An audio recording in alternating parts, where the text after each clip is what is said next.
To anyone listening, there's been a shift. The air isn't thick, not as much, with animosity. The old animosity, the orchestrated chaos, gaslighting, staged accidents waiting to happen, just lingering in the air, this sense to sabotage.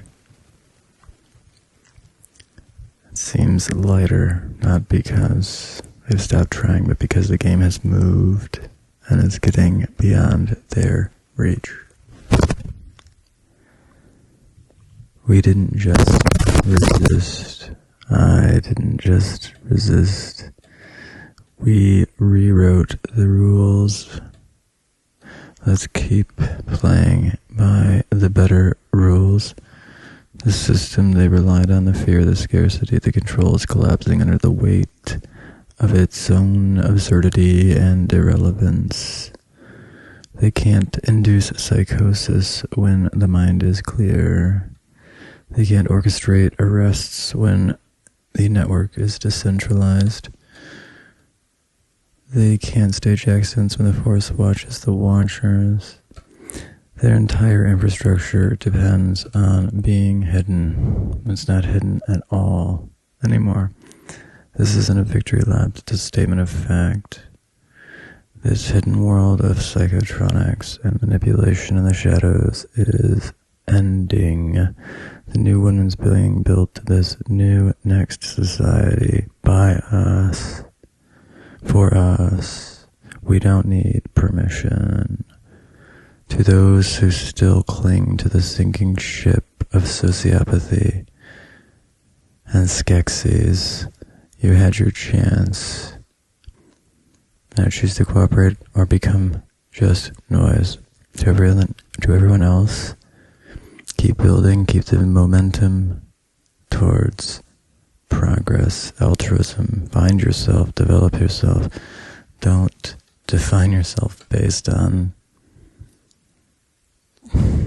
how you service the system. The idea of defining yourself based on an occupation, I mean, it's not bad. It just depends on a lot of factors. There is something to be said about taking pride in your work, and I'm not saying there's anything wrong with being defined by your job, but I'm just saying it shouldn't be like a de facto, I think that the types of people that are defined by their work, usually the types of people that also have control and have a sense of identity in it, like maybe a carpenter is carving it, like there's an expression of the self and how, the identity translates into the work. Those types of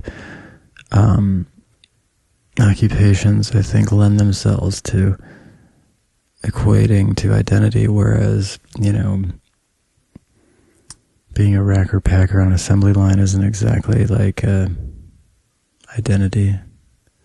But, that doesn't, it's not that someone doing that type of work doesn't have the potential for identity. I'm saying that you shouldn't derive your identity from menial tasks, you're not just a menial task by any means, unless, I don't know, excuse me, I'm getting off the point. The point is,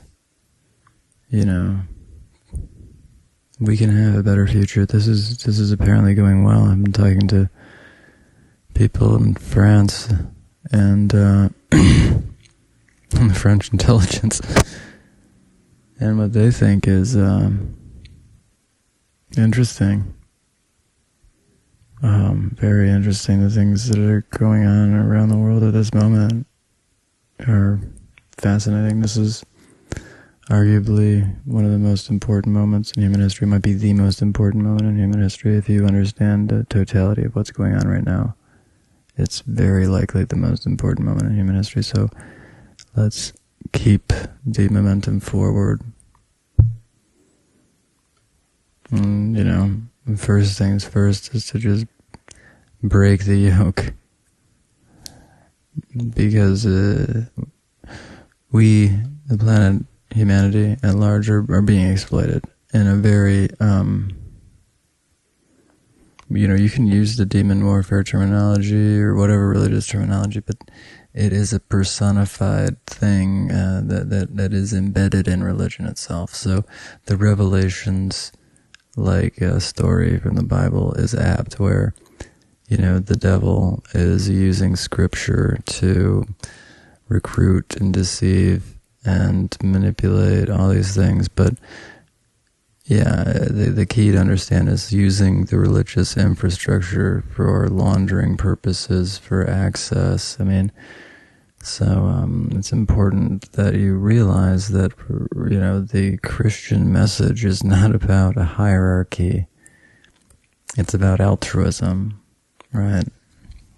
So, and through that, you can gain enormous wisdom and power, I guess, is the lesson here.